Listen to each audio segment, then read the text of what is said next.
Let's look at how we form yes-no questions and the appropriate responses. For yes-no questions, we have to use an auxiliary verb in English. Auxiliary verbs are also known as helping verbs, and these verbs are words like can, do, the be verb in its different forms, are, is, and a word like have. Notice that after the auxiliary, in all of the sentences, the next word is the subject, followed by the main verb. Can you help? Do you like? Do you like football? And here we see that the auxiliary verb might change the tense of the question. So this is the simple present, do you like football? And here we see the simple past, did you like the chicken?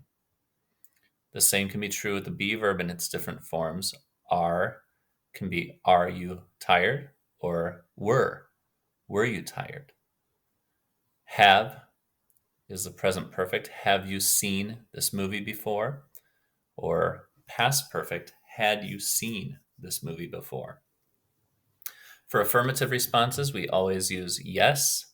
And if you're writing, followed by a comma, the subject should reflect the response to the question. So can you, the response is I. But if it's can she, then the subject is yes, she can. If it's negative, we use no and a comma, and then most often the contracted form of that auxiliary verb plus not. Cannot is can't, do not is don't, is not, isn't, have not, and haven't.